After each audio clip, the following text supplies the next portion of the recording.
Hello YouTube, my name is Chicken Fried Rice, and I'm going to be bringing you guys some Battlefield Bad Company 2 Vietnam gameplay today.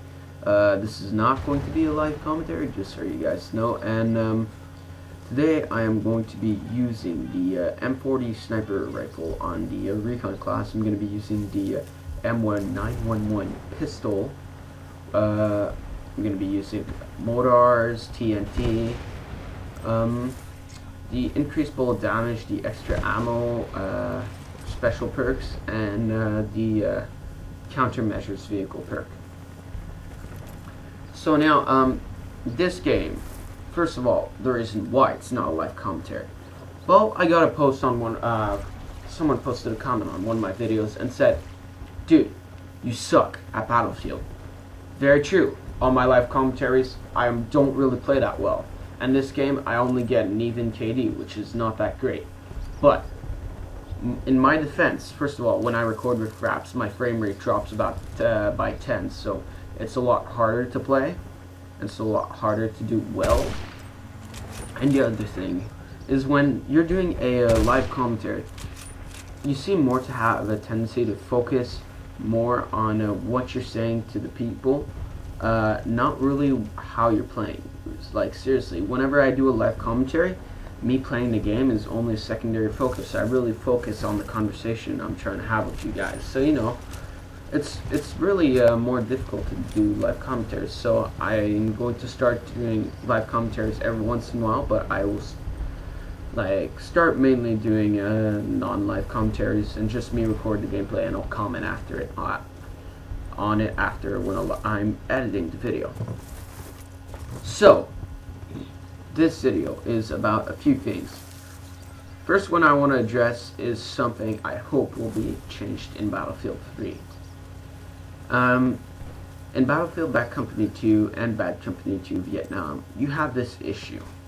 The teams are often stacked. Now this game I'm going to lose, big spoiler, but I decided to keep, because usually when this happens to me I usually just rage quit the game, but I decided to continue through and record the game just to show you guys what I'm talking about.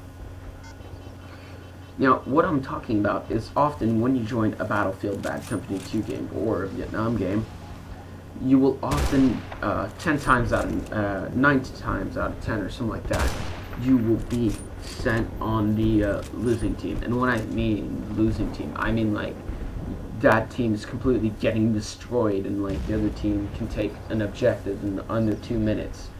So let's say we're playing Rush, like you will completely steamroll the other team in under like 8 minutes or something like that. And if we're playing Conquest, you're just going to spawn trap them for the whole game, which happens to me this game. Our team literally gets spawn trapped like impossibly, and there's no, like, we don't even manage to break 3 once, and like we're so badly spawn trapped that we get killed in our own spawn at one point. So that's pretty bad, and you know, that's really an issue because I'm not sure about you guys, and if this does happen to you guys, just leave that in the comments below, because often in Battlefield you will be on a losing team, start off in the game on the team that is completely getting destroyed, or that 1 time out of 10 that is not used, you will be sent on the team that is completely destroyed. Yeah, you know, no one minds ever being on the team that's completely destroying the other team, but sometimes it's just not as fun, because when you're just completely destroying the other team without any effort, yeah, it's fun in a way, but there's no point in playing because there's no challenge to it. You play the game to like be a bit challenged and have fun, and it's not that fun just completely destroying. Yeah, I admit it is fun completely destroying other people, but then when you don't have a challenge, it's not as fun, I find. This is my opinion, but you know. So now here, I'm just gonna focus on the gameplay here for a minute. And when you guys are in the tanks, always think of the most impossible way to go with your tank, because my ally was going over there, and I decided I'll flank them, and this guy doesn't even notice me. He's just focusing on my ally, and this happens twice now here. This guy doesn't notice me. I'm like, wow. So then I move up, And then there's going to be this sniper right here, and he's sniping, and he doesn't even notice me either. Big tank rolls up beside him. His teammate spawned right behind him, if you didn't see him. So that guy starts shooting rockets at me, little bitch, but doesn't do much damage on his first shot. I take care of him later. His body goes flying across the map. Boom. Wait. And then finally I try and kill this guy. I shoot over him, and then he decides to come close. Don't run straight towards the tank if he has his gun pointed at you. That's all I can say. Only do it when they're not pointing their gun at you. Like, sneak up behind him or on their side. But not when he's, like, aiming straight at you and he has a fucking gun and a flamethrower equipped. I didn't have the flamethrower equipped, but when you have the flamethrower equipped, it's very, very dangerous. So I was just saying, sometimes you end up joining the winning team. And then once in a while, I have to say, once in a while, it happens sometimes. And these are the really awesome games because they really are cool. The stalemate games are really the best. Now, what do I mean by that? Is, you guys remember I posted this one video on the Port Fowler and playing some Conquest. And I think we only lost by 20 points in Conquest mode. And that's really close to a Conquest game. That is a very, very good game because when you enter those kind of stalemate games, that's when it becomes challenging because you want to try and win, but you're having issues, and so is the other team. So both teams are giving their 100%, and both teams are pretty much equally matched. And those are really fun things. And that is like really something I really like when that happens. But like to help this thing of teams being overpowered and all that, I really think that Battlefield 3 should get a better auto balance system because I believe it has the same Battlefield Bad Company 2. And auto balance is not decided by the game; it's decided by the servers. Servers have to download the auto balance and use that. The problem is the auto balance program that most servers use auto balances people not by their skill or what they're currently playing in the game, but by their rank. And that, I think, is a terrible mistake, because you can have someone that's like level 37, let's say, who really is not that great at the game in general. His KD, let's say, is 0.8, and often, and let's say this game, his KD is like 0.4, because he's playing like crap right now. That is an issue, because then you can have on the other team this guy who's like level 5. He just picked up the game and he has like a KD of 10 and like he's completely dominating at the game. And then the guy that's going to get switched over to my team is going to be the level 37 that sucks just because he has a high rank. Well, clearly the other guy is doing better and we can make better use of the other guy who's completely destroying the other team, well, our team, and we can make use of him. So that's really an issue that I find should be fixed in the auto balance system. But yeah, so you guys should enjoy the rest of the gameplay. And now we're going to switch subjects once again. Now, for a little bit of time, we are going to be talking about the game of the year. Now, I know we are not even close. Well, we're about 2 months away from the end of the year, but there's still a couple games needing to be released, like Battlefield, Call of Duty, and then we have Mass Effect 2. But this game has been a really crazy year for games. And what I want to know from you guys, leave this in the comments below. Who's going to get nominated for the Game of the Year awards? Why are they going to get nominated? And why are which game out of those games that's nominated is going to win? So now I'm gonna start off by doing my list of Game of the Year nomination. I'm gonna go with 4 games. First game is going to be Portal 2. Now, why Portal 2? Because Portal 2 literally reinvented the idea of Portal, and they took it so much. The original Portal was just really an experiment, and Portal 2 was them just going all out. Like, once they saw it was actually a cool game for them, that people liked it, they went all out on the idea. And Portal 2 was a really innovative game that really made you think. And I really liked playing Portal 2. It was crazy. Really crazy game to play. And I really think it deserves to be nominated for the Game of the Year award.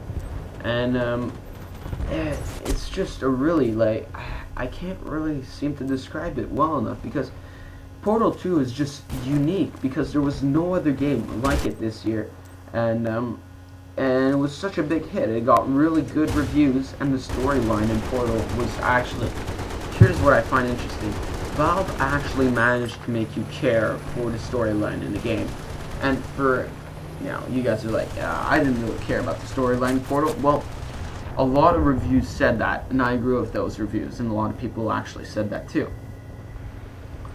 Valve kind of managed to make their characters come to life in their own way, and they do this really well in Portal, and they gave all of them, like GLaDOS, their personalities. And then you started to really care about what was happening in the story, because it was really an intriguing story. That was really awesome, I find. Then, my next game up for nominations for Game of the Year award. Yeah, you guys are all gonna know that this game, knowing me, has to be up there. Battlefield 3, I'm sure, is going to get nominated for Game of the Year. You know why? Because so far it has the most revolutionary, has the best graphics ever seen to date right now with the Frostbite 2 engine. And the Frostbite 2 engine is just insane. Like, when I say insane, I mean like, holy shit. They upgraded destruction. Right now Battlefield has the most accurate destruction. Battlefield 3 is going to be a whole other world. Battlefield 3, you can get killed by debris. That kind of rhymes, but it's actually a fact. So let's say you're behind cover in a car, and a skyscraper above you. Guy shoots a rocket on that skyscraper, debris falls down, and boom, you're dead. That's pretty sick if you ask me. That's insane if you ask me, actually. So yeah, Battlefield is just insane. The graphics, they're bringing back the jets, they got all the vehicles, the guns are going to be crazy. It's really going to be a really realistic and crazy game. And next nominee, I believe, well, next game that I think will be nominee for Game of the Year this year. Obviously, everyone knows this one. This game always gets nominated. Doesn't always win Game of the Year. It's won it a few times already, but it always seems to get nominated. This game is called Call of Duty. Call of Duty Modern Warfare 3 is obviously going to get nominated, and when I say obviously, I wouldn't nominate it. That's my opinion. No offense to you guys, but obviously it will get nominated. Why? Because it has gotten nominated almost every single time the game has been released. And this is no joke. Call of Duty 4 got nominated. I think Call of Duty 5 got nominated. Call of Duty 4 won. And so, like, there's a bunch of games that got, a bunch of the Call of Duty games that got nominated. So, you know, it would not surprise me if Call of Duty Modern Warfare 3 gets nominated for Game of the Year. Now, why do I think it's going to get nominated for Game of the Year? Because a lot of people play the game. A lot of people are just going to buy it. And because people just seem to like the game for some reason, even if the graphics engine is the same from Call of Duty 4. It's pretty pathetic. I'm just saying. And no, they haven't really upgraded the game since Call of Duty 4, so it's gonna get nominated most likely. I don't know why. I'm just saying that because I know it's probably gonna get nominated. So all you Call of Duty fanboys out there, be happy. Call of Duty's most likely gonna get nominated this year at the Spike TV Game Awards. And now, the last game I would like to nominate for Game of the Year is, in my mind, would be Mass Effect 3. You know, Mass Effect has not come out yet, but the first one was amazing, the second one was amazing, and the third one, like the trailers and the gameplay they've released so far, seems to be amazing.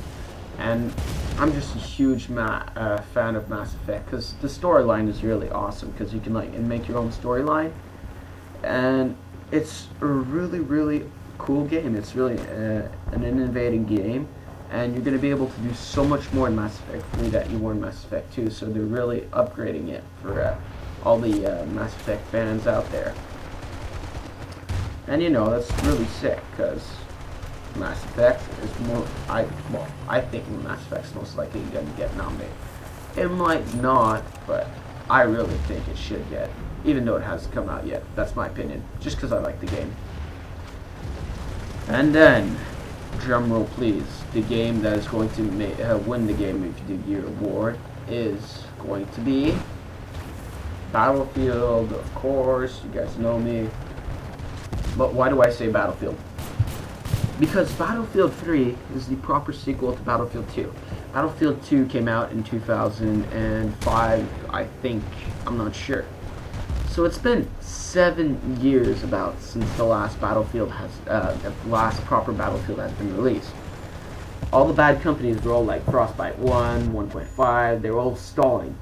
They spent 7 years developing this game, which pretty much means this game is going to be incredible. And like seriously, like no exception, Battlefield 3, we've been seeing it. The beta has shown us this. Oh my god, it looks gorgeous, the game. And developers that have sunk this much time into creating a game really deserve to win Game of the Year. And actually, you know what? Let me add another nomination. Speaking of games that took a lot of time to develop, Rage, the new game that came out, looks gorgeous, and it runs on an Xbox 60 frames per second, but it looks so good because the people that designed it didn't actually just place a texture on it. They custom designed all the textures on the wall, so it never looks the same. It's not like an always repeating texture, which is absolutely crazy. Like seriously, the guys that made Rage did an incredible job. Rage is an incredible game, and it deserves recognition because it's been developing now for 5 years. And for like every game, these I know they made previous games, Quake and all that. These guys never mess around. They always take their time. They don't rush a game out like Call of Duty. No offense. No offense to all the Call of Duty fanboys that are gonna flame on about this, but you know. Also have this one, there's this one Call of Duty fanboy that is subscribed to my channel. He always comments on all my videos about how I should play Call of Duty all the time. Battlefield sucks, but you know. That's how it is.